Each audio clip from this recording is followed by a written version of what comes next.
Well, it's 8 o'clock here in Los Angeles. Good morning, everyone. Good afternoon, good evening, as the case may be. It's a pleasure to see you all again. Today is June 3rd, 2021. Excuse me. And this is Will Work for Food, the New Possibilities Hour. This was started by Natalie Armstrong Moten back in the spring of last year when the pandemic set in, as most everybody knows, and then joined by Jeff Kachavin, and then myself at the beginning of the year. So these presentations take place weekly, and nobody is asking for any money for these. It's just asked that you donate to a charity or a food bank of your choice or of the speaker's choice to help fight food insecurity around the world. And in that regard, Jeff, what's the total today that we know of that has been raised? Jean, I am just delighted to report that so far our extremely generous audiences in the litigation and alternative dispute resolution communities have contributed $114,253, of which we know, to food banks worldwide. So thank you so much to our generous audiences, and if people are moved to contribute and if they're comfortable letting Natalie know what they have contributed, we're delighted to add it to our running total to help fight food insecurity. Thanks to our speakers, thanks to our audience. Jean, back to you. Thanks, Jeff. That is just so fantastic. It's amazing what one person joined by other people can do, and kudos to everyone. And what a great difference all of us, everyone that has ever been on one of these calls, everyone who's ever spoken, is making in the world. So thank you for that. Our speaker today is Mills Gallivan. Mills is a personal friend. It's been an honor and a pleasure for my husband and I to know Mills and his wife for as many years as we have, and I'm sure that you will thoroughly enjoy today's presentation. By way of background, Mills is a graduate of Vanderbilt University and the University of South Carolina School of Law, a different USC than we have out here in Los Angeles. It's a real USC. Right, and he is a senior partner at Gallivan, White and Boyd in South Carolina, a litigation boutique serving clients in the Southeast. He has over 45 years of experience as an advocate in cases involving personal injury, administrative law, business and commercial litigation. His current practice focuses on strategic resolution of complex business and legal issues. And I found his biography on his website to be so interesting and different than most bios are, that there are a couple of passages that I would like to read as part of the introduction. And he starts with, "It is not unusual for someone to ask me, why did you become a lawyer and would you do it again? The answer is easy. I became a lawyer to help solve serious legal problems that people and businesses have been unable to resolve on their own. I tell people that I am in the problem-solving business. The most satisfying days for me are when I can offer a previously unthought of solution, which is the essence of being a counselor at law. I view the law as a calling and a true profession. I have been extraordinarily blessed in my career and feel a profound duty to give back to the legal profession. I have dedicated significant time and talent to improving the profession and mentoring young lawyers. My passion for the law and helping younger lawyers has led me to a number of leadership roles in legal organizations that advance the rule of law and work to preserve the civil justice system." And so at this point, let me just insert here as an example, some of the many organizations of which Mills has been a president. He just became president this last month in Lawyers for Civil Justice for the 2021-22 calendar year, and that's a national organization. He was president of the Federation of Defense and Corporate Counsel. He was chair of the dispute resolution section of the South Carolina Bar president of the National Foundation for Judicial Excellence, and that provides judges around the country, the U.S., with education on legal issues, and was sponsored by DRI. He was president of the South Carolina Defense Trial Attorneys Association, and maybe not most importantly, but for a lot of fun purposes, a past president of the Mardi Gras Charity Ball of Greenville, South Carolina. And then in conclusion, I think that this is worth hearing. Would I be a lawyer again? That's the question. Absolutely. It has been a wonderful privilege and an honor to practice law. I would recommend a legal career to anyone who is intellectually curious and who seeks to serve in a unique profession which resolves societal problems through the rule of law. And my friends, that's essentially what we do day in and day out as lawyers, as non-lawyer peacemakers, whether we're a lawyer or not, but mediators, arbitrators, etc. And so with that, I turn it over to you, Mills. And if you would tell us a little bit about your food bank, please, the Harvest Hope. Yeah, thank you, Jean. That's an introduction my mother would have been very proud of, and my father would have said, "Who the heck are they talking about?" So, it's a pleasure to be here today. I think this is just an outstanding concept of gathering people together, education, and combining that with helping others. So Harvest Hope is a food bank that's here in South Carolina. It's been here for a number of years, and it is a tremendously effective organization. Last year, they fed over 789,000 families 25 million meals. And that's really kind of hard to get your head around, particularly in the COVID year. South Carolina only has 5 million people. So clearly we've got a population that is in need of food. And so it's a great organization. I'm sure they would appreciate any help that any of y'all wish to send their way. So that's enough about that. Let me get started this morning. The talk I'm going to give, there are two things about it that I would say. I have pre-recorded it, and I do that when I do these virtual talks, and I just got in the habit of doing that, but that gives me a little bit more control. Not that lawyers are control freaks, but so I have my IT guy here just in case something goes wrong. I tried to get Jean to load it up and play it, but she declined. So if there's a problem, it's on my end.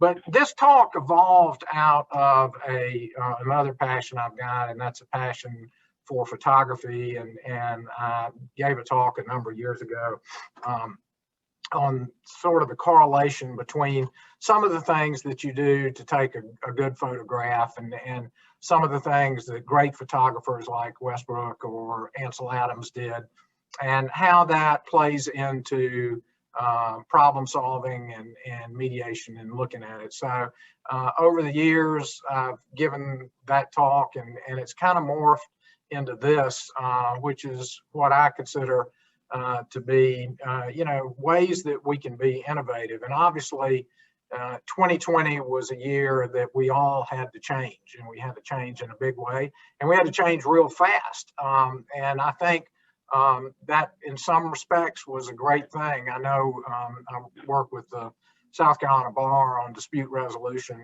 and they were wrestling with the issue of whether or not you could really do mediations in a virtual environment. That question got answered real quickly last March. It went from, well, can we do this, to how do we do it, to, everybody was doing it. So I think we have seen some really positive changes in mediation, particularly with the virtual abilities that we've got now. And I think a lot of those will stick around. There's some things that I like that really actually work better than having people there. One of them is you can usually get the insurance adjuster or the decision maker or the risk manager into the process, whereas before it was easy for them to say, I can't travel, my budget's not there.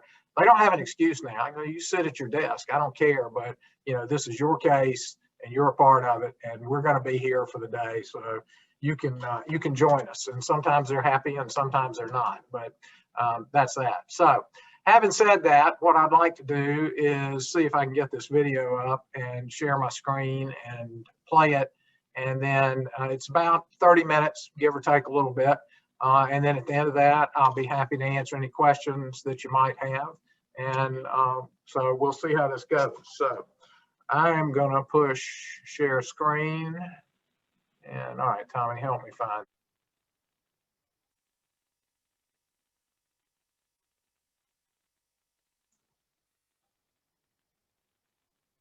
Good afternoon. It's a pleasure to be with you today to talk with you about something that's very near and dear to my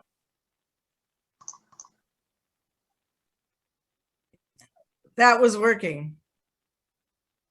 heart, and that is mediation and how to improve the process. So today what I want to do is talk a little bit about some different approaches to mediation, as well as our roles as mentors, teachers, advocates for a better process. I'm going to share some ideas and concepts which I've seen used very effectively in mediation. I'm also going to talk about a few things that I've done. And so what I'd like to do is start, and hopefully technologically I can handle this.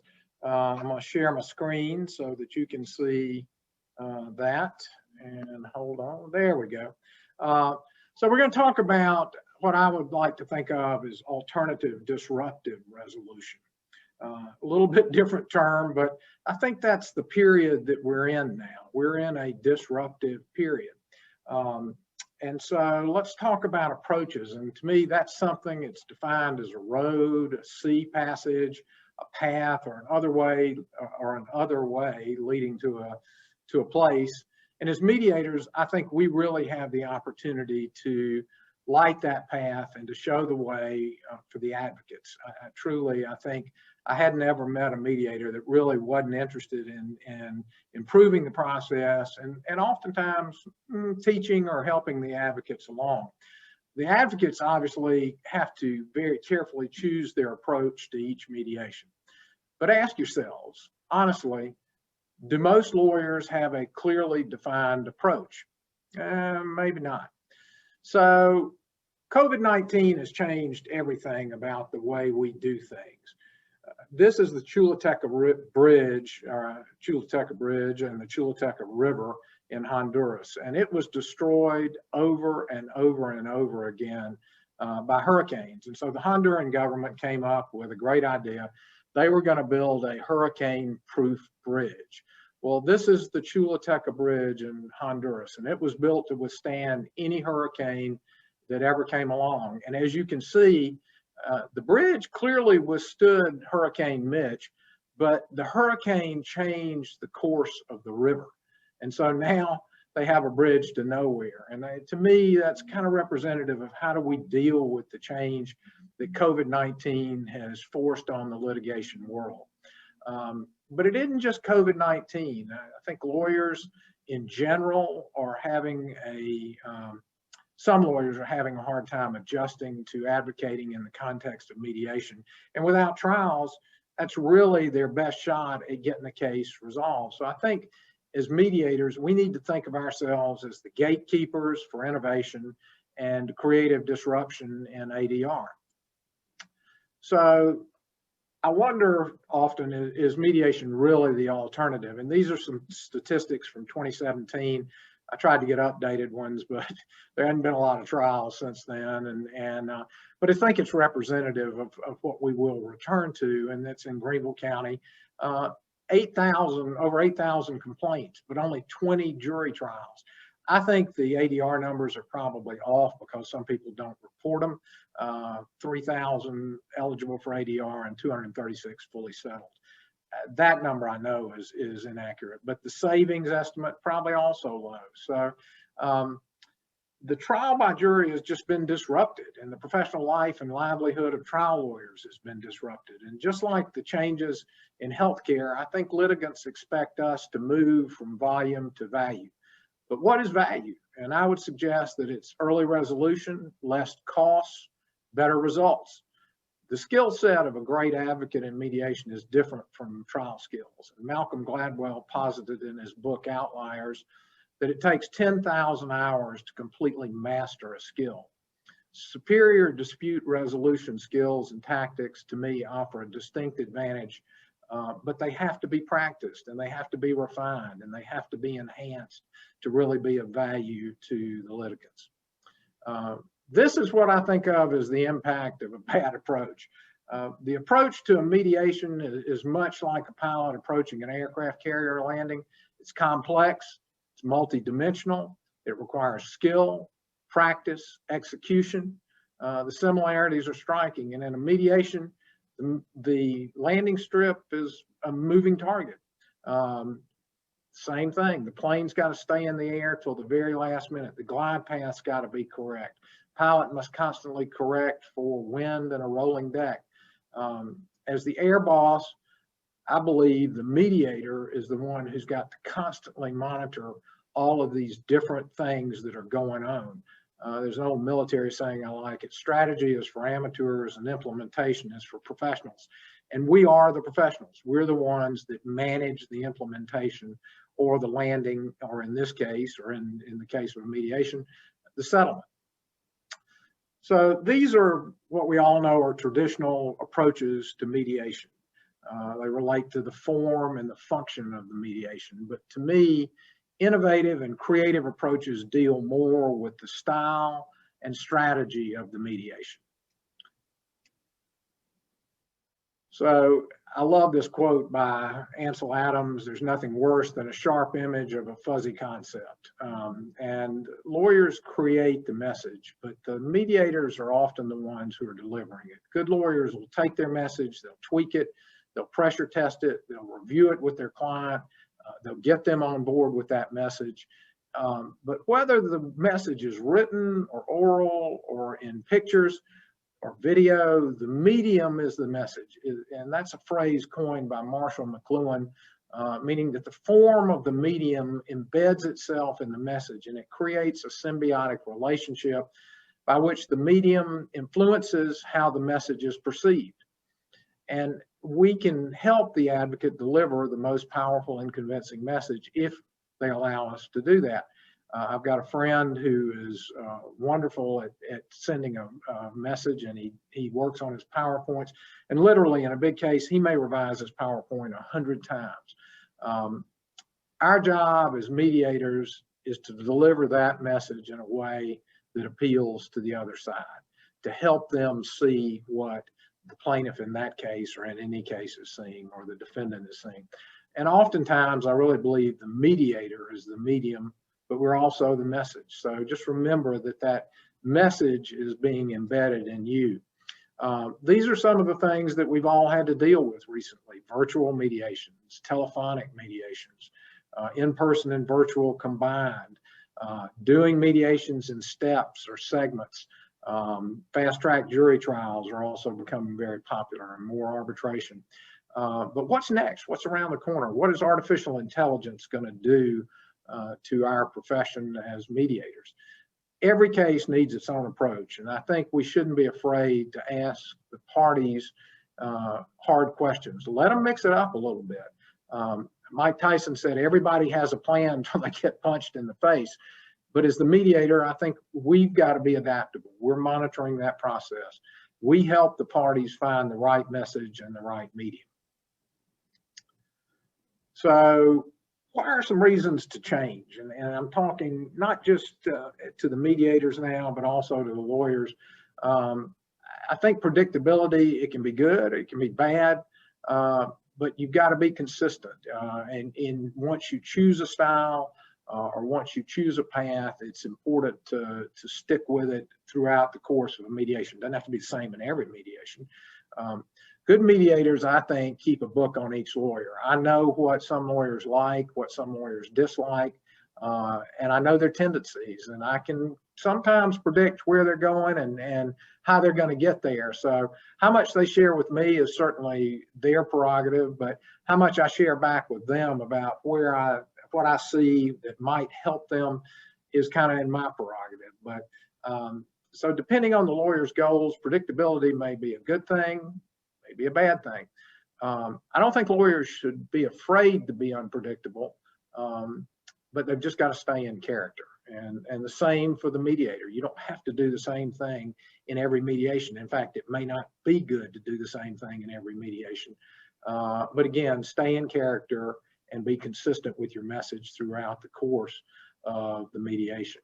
So that really goes to, does the book match the cover? And I tell people, sincerity is the hardest thing to fake. It's important that the book matches the cover. You know, a couple of years ago, my wife was going to a book club, and she was supposed to be reading a book, I think, about growing up in Appalachia, and she was reading it. She started reading part of it to me, and it was a gay porno book. And I said, I don't think that's it. She'd gotten it from Amazon. The cover on the book was correct.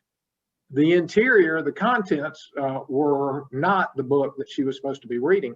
And she went to the book club and she showed it to the author, who of course was aghast and was immediately contacting Amazon to find out why the contents of her book weren't in her cover. And so that's important. The book's got to match the cover. Mea culpa is worked if the lawyer is really good at it and sincere, or the client's really good at it and sincere. But if they're not, again, sincerity is the hardest thing to fake. I've always heard, growing up in the South, if you don't open your mouth, they won't know. And there's a lot to that. I talk about a WATNA, which is the worst alternative to a negotiated agreement, and that's just when everything blows up. I think first we must do no harm as the mediator. We've got an obligation to keep the process going, and we don't want to see things blow up. It's a safe harbor. Mediation should be a place where people shouldn't be afraid to ask questions. We shouldn't be afraid to ask questions that challenge the parties. And I think sometimes it's our job to disillusion the lawyers. The parties, disillusion the parties. Sometimes you have to disillusion yourself. And I do that, I think, by asking rhetorical or non-threatening questions, questions that'll lead to informative answers. I recall a number of years ago, I was in Dublin, and I was had hired a guide to take me around Dublin. He was a college history professor, delightful guy. And we stopped by a bar at the Shelburne Hotel, a fairly famous bar called the Horseshoe Bar.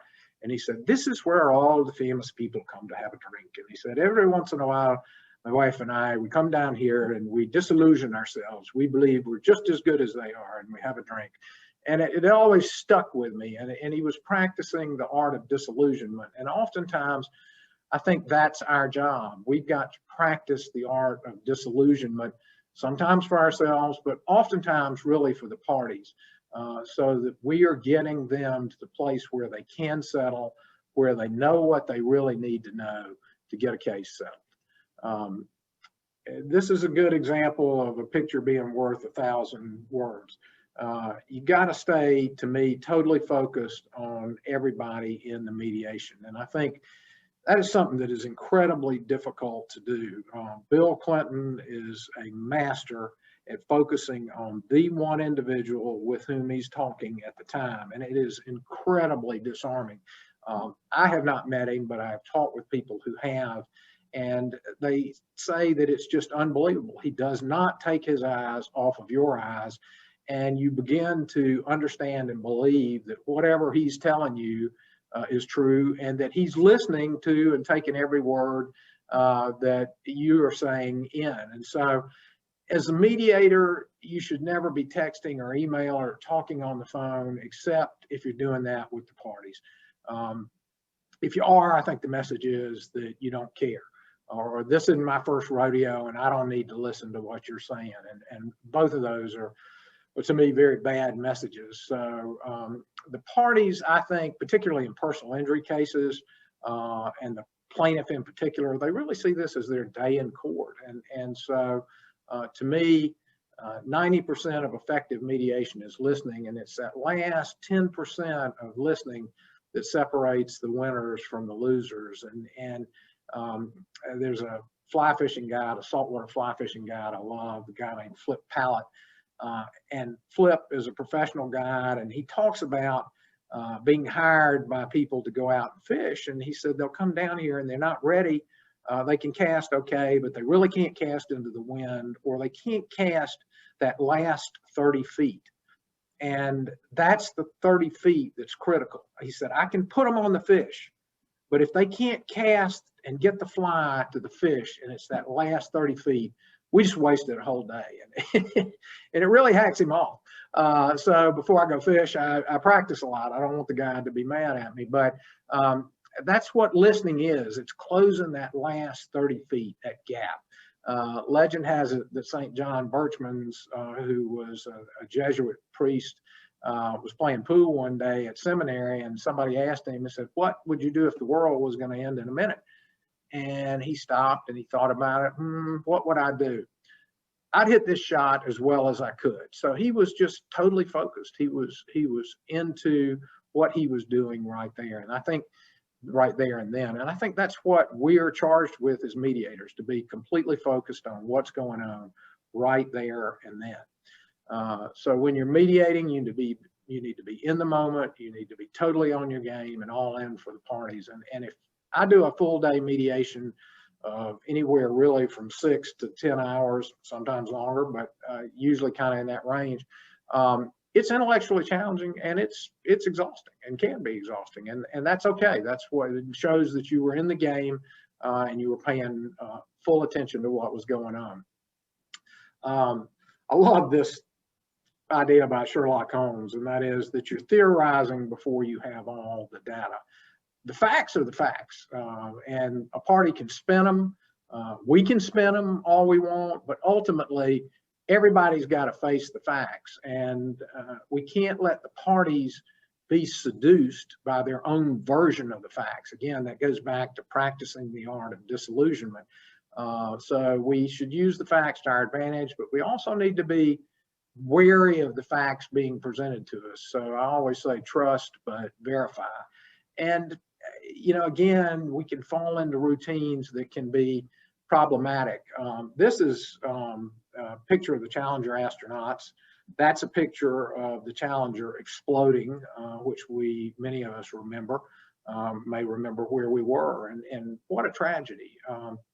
And it really came from a concept called normalization of deviance. And it's getting lulled into that false sense of confidence because something has worked. NASA repeatedly ignored Morton Thiokol's warnings on those booster rockets. And the reason they did is because the seals were working. They hadn't been a problem. They're getting these emails saying, we think that the seals could be a problem in certain temperature ranges. Well, it's Florida, hadn't been a problem. They had an aggressive launch schedule, so they ignored them. They continued the status quo, and the result was a disaster that cost these 7 astronauts their lives. So everything we do in a mediation should be strategic, and it should be well thought out. And if it works once, it may or may not work again. So it's important as mediators that we don't confuse luck with a sound flight plan. Again, another Jesuit philosophy, quality, not quantity. And I'm constantly astounded by the number of good lawyers I see who come into the mediation without a plan. They have a target, but they don't have a plan to get there. And it's kind of like the old maps. We used to have maps in our glove boxes. Now we've got GPSs built into our dashboards. The maps required planning. You had to sit down, you had to figure out where you were going, you had to, figure what roads you wanted to take, where you might get gas or stop for food or a restroom. Now you just plug in where you want to go and you go, voila, you're there. And that works great until there's a satellite failure or there's some other kind of electronic failure. But I think mediators can help put people back on that planning path by identifying key issues in the case and having an overall strategy or plan for resolution and tactics that match that strategy. How are you going to conduct the mediation so that the parties get the best result? And I always think, use the KISS principle, keep it as simple as possible, just a minimalist approach, focus solely on the issues that will prevent or will enable a resolution. And we can't get distracted by that background clutter of non-issues or a personality or an individual who's riding off the range. It's our job to control all that. So I think storytelling is probably the most effective way for me in a mediation to convey points. I think it's also the best method that the lawyers can use to tell their compelling story of why their client's position is valid or should be accepted. And it takes time to develop a story. You've got to have a theme, you got to have a hero, you got to have a moral. You know, there's so many things that go into telling that story. But in today's world, and by that I mean 2021, and even for the last probably 5 or 6 years, it's the iPhone and the iPad that are the storytellers. And think about, everything is getting caught on video, and some of it's good and some of it's not. But you got to know, even then, what is it you're seeing? And several years ago in North Charleston, a police officer shot a man, and there was a video of it. Somebody videoed him shooting this man, and it appears that he is shooting this individual in the back. And so there are outcries. The officer's been charged with murder. The iPhone video was given to the FBI, and the FBI broke it down frame by frame. And I've seen that frame by frame video. And what happens in it is to me, startling. The police officer and the victim are struggling, they're fighting, and you see the victim grab the police officer's taser and pull it out of the holster. And as soon as it starts to come out of the holster, the police officer is drawing his weapon with his other hand and bringing it up to fire. The victim is kind of turning away and pointing the taser, and the police officer starts to fire as the individual turns and ultimately shoots him in the back. And then you see the taser fall to the ground. All that is very clear in a frame by frame analysis, but if you watch the video at full speed, you will never see it. And it's only that full speed video that's being shown on the TV or on the internet or wherever things like that are shown. And people believe what they see, not what they hear. And even when you got the right facts and you got the right video, going back and convincing people that now what they're seeing is different is a hard sell. And it kind of goes to when I was a young lawyer, introducing a photograph into evidence, you had to authenticate it. Nobody thinks about that anymore, but make sure the things that are coming in that are being presented are in fact authentic. And it's the lawyer's job certainly to advocate, but they shouldn't misrepresent the facts, and they've got to present in a manner most flattering to their case, and I understand that. But again, tell a story, let the lawyers tell their stories. Style to me is a big deal, and I love photography, and these are, you know, just two different versions of the same picture. But styles really are about choosing the approach for the lawyer, but as well as for the mediator. And you got black and white, or color, or landscape, or portrait, or architectural, impressionistic. I mean, you can go on and on and on with style. I think one thing I challenge you: have you ever used a PowerPoint yourself to open a mediation? I've done it on several occasions with cases that were either volatile, for lack of a better word, or extremely complex. And it's just a great opportunity for the mediator to set the tone, to lay out how the mediation is going to go, to establish a theme, to identify the issues, agreements that have already been reached. And again, for whatever reason, I can say it, but if I've got it up on a screen, people buy into it. They tend to believe it. So I think the style depends on the subject matter. Lawyers have got to be strategic. You've got to pick a style that works with the case, the client, the adversary, the other party, the mediator, and they got to be intentional in that. Picking that style and having tactics that really complement the style. So I want to just go through a little exercise I do, and I've done it before, particularly when I've got a live audience, and it's a lot of fun. And this is a little bit because it's virtual and we don't have an opportunity to have a lot of discourse back and forth. It won't have quite the same effect. But I'm going to show you some pictures, and I ask the audience typically when I do this, tell me what the story is. So I'm going to just go through these slides. I'm not going to say anything. Just look at them and think about what the story is that is being told.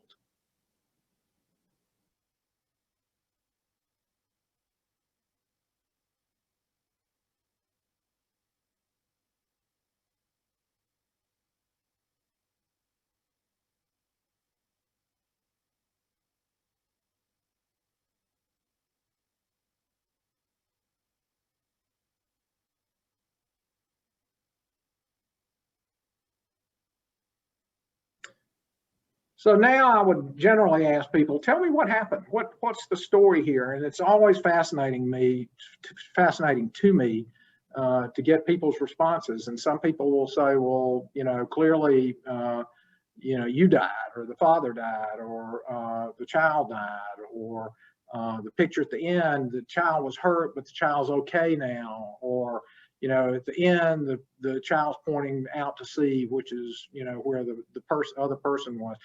I get all kinds of answers. It's always fascinating to me to see this. The truth of the matter is that those photographs are completely unrelated. A couple of them are stock photos. A couple of them are pictures that I took. They have nothing to do with each other. They were taken at entirely different times, some by different people, some by people I don't even know. But I can put them together to tell a story, and it's that montage theory of movie making, that 1 + 1 = 3. And Daniel Kahneman, who is a brilliant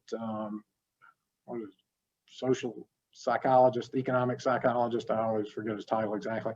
The perception of intention and emotion is irresistible. And I think in the mediation, as we're trying to get to the truth, it's important to be able to persuade the other party to look at the truth, and that is more important than their theory of the facts. And Kahneman wrote, coming back to me now, Thinking Fast and Thinking Slow, and he's a Nobel Prize winner. I should be able to remember that. But I believe focusing on the stories is the way to tell the most compelling story that you can, and using anecdotes. And I often tell plaintiffs' lawyers, pigs get fat, hogs get slaughtered. I mean, anything that you can do, I think, to use anecdotes is helpful in a mediation. One of the books I read years and years ago, and I've still got it and go back to, it's The Hidden Persuaders by Vance Packard. And it explores the use of consumer motivational research by advertisers, subliminal tactics, how to manipulate expectations, how to induce a desire for products. The lawyers that can do this through storytelling and messaging are going to be the most successful lawyers. So using pictures in mediation presentations, to me, is not only powerful, it's effective, and it's really probably not used as much as it should be. So the great storytellers, to me, can link ideas into scenes. Those scenes lead the listener to a specific conclusion beyond the individual scene. And that's just like the bike pictures. Again, you're putting together in your own mind what the answer is, what the result was. So adversaries always worry about anchoring. Cracks me up. I'll go into the plaintiff's room and I'll say, I need a demand. And they'll say, we're not giving a demand until they make an offer. And I'm thinking, have you lost your mind? You've got an opportunity right now to anchor this mediation. So I'll go back in, talk to the defendants and say, they passed on the anchor. Why don't you throw it out? So if it's a, they think it's a $500,000 case and you think it's a $150,000 case, why don't you make them a decent offer? But send them a message that you're willing to play, but it's going to be in a realm that's realistic, and make a $25,000, $50,000 offer with a statement that, look, we think this is what the case is worth. And I think they then basically have kind of put the negotiations on their end of the field, which is great. But I think the anchor is also set very early with the choice of the mediator, the format, the time, the place of the mediation, when the lawyers and when the lawyers recommend target settlement numbers to their clients. That drives me nuts. I tell lawyers, just give them a range. don't lock yourself down to this is a $700,000 case. So this is a case that we really ought to be seriously thinking about settling between $500,000 and $800,000. You know, something. Give yourself a range, because the clients remember those numbers. And I tell them, you know, it's you got to look at the front and the back, the start and the finish. It's like snipers. They're taught front sight focus and rear sight focus. You got to have that rear sight focus, that close in focus, in order to hit the target. But you got to line that up with the front sight. So you need both to hit the target, and that to me is very important. A couple of takeaways. We are clearly in a period of transformational change. The jury trial, to me, is also going through that same transformational change, and I think that's a huge opportunity for ADR professionals. You don't have to be an innovator. You don't have to be an innovator, but parties are looking for fast followers, people who can deliver value through early resolution of problems. I've got a friend, great lawyer.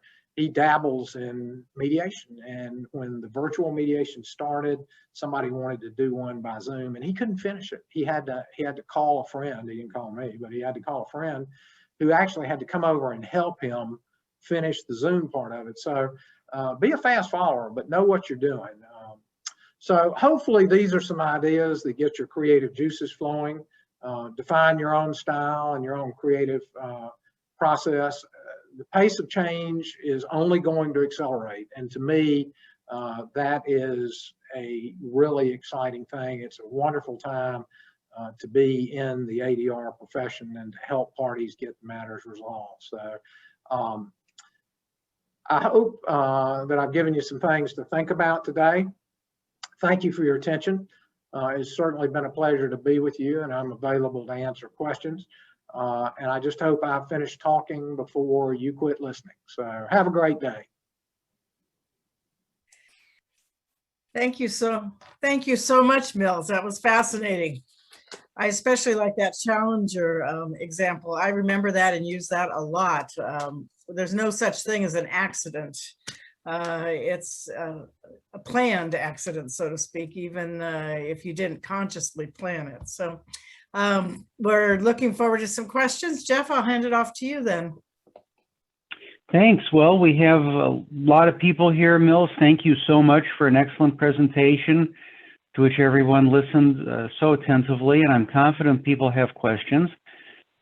For those of you who do have questions, you're welcome either to type them into the chat and we'll read them out loud, or if you would like to raise your hand or just unmute yourself. We usually have a pretty well-behaved civil crowd. So if people just want to unmute themselves and ask a question or out loud, that's great too. Please.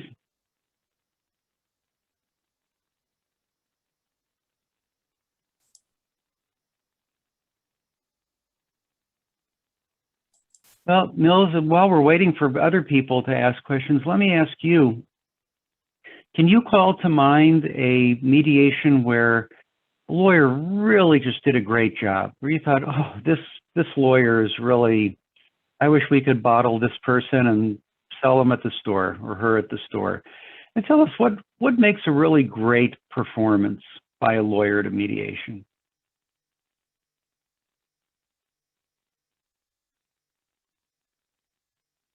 Mills, you can't hear you again.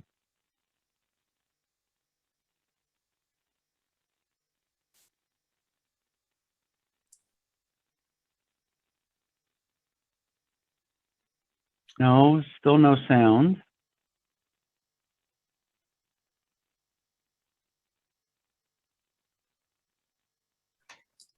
Is your mute button on?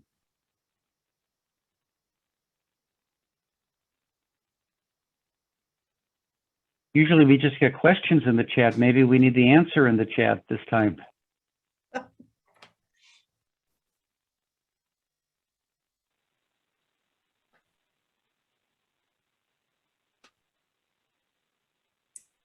Well, we definitely have a lot of discussion going on in the chat. Okay, Mills, try to unmute yourself there.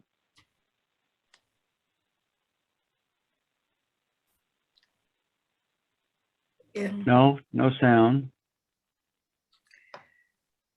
playing with those videos, I guess it just doesn't, it messes everything Eric up. Van Ginkel, Eric, you had a comment there in the chat. If you're comfortable, do you want to unmute yourself and comment? Sure. Mills, thank you for your excellent presentation.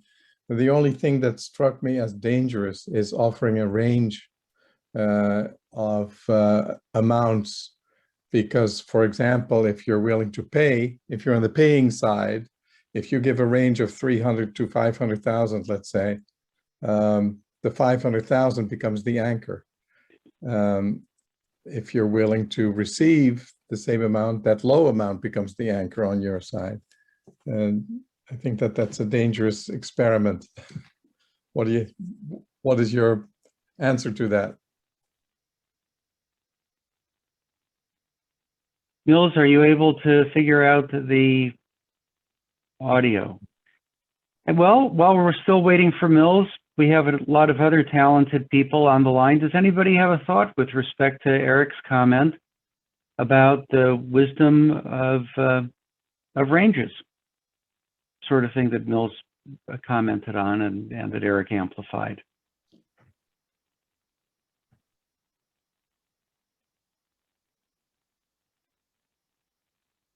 Any thoughts? Well, this is Jean. I agree. People just hear numbers.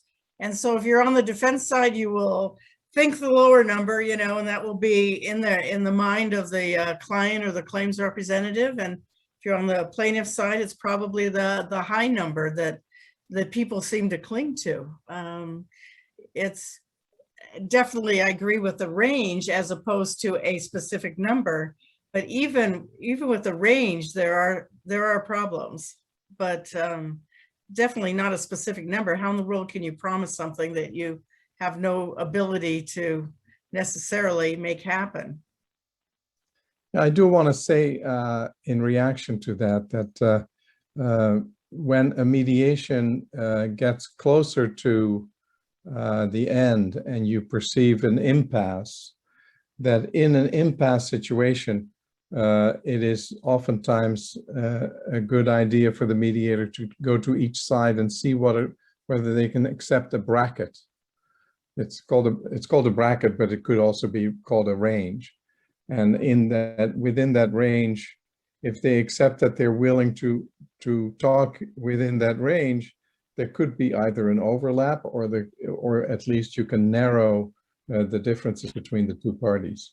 So that isn't, in my opinion, a very practical approach to break an impasse. But at the outset of a mediation, it seems difficult to me to come up with a range where that may very easily be misunderstood. Okay, Mills, any luck with audio on your end before we have others comment? Okay, we've got the IT guru there. Jean, you were about to comment, please. All right, how about now? Can you hear me now, Jean? Oh, yes, Mills, great. Oh, we're so glad you're back. Please take the floor back. Carol Ann's been looking for that button for years. If y'all share it with her, I'm in trouble. My comment really was directed more to what the lawyers are telling their clients before they come to the mediation, not what's happening in the mediation. So, I think they throw out a number for their client and those clients lock on to it. And all I'm saying is, rather than telling your client, this is a $700,000 case, give yourself some flexibility, because once there's $300,000 or $400,000 on the table, your client may want it, but they've still got that $700,000 in the back of their mind. So it was not, in the mediation. It's more of when I'm talking to the lawyers before the mediation and they start to kind of formulate, this is what it's worth. I'm going, well, just be careful, what you're telling your client. Give your client a range that would be an acceptable range to really start looking at getting the case settled. So Mills, if you tell your client that this is a case, to use the numbers we've been batting around, a $300,000 to $500,000 case, and let's say you're talking to a plaintiff, a consumer type plaintiff in an injury or employment case, someone who's not seasoned in the business world or business negotiations, have you not, in essence, foreshadowed or signaled to your client that it's a $300,000 case and they ought to be okay with 300? Isn't that the message you're really sending? You know, I guess I'd rather have them do that though, where they can tell the client we're going to work and we're going to negotiate and we're going to get as high as we can.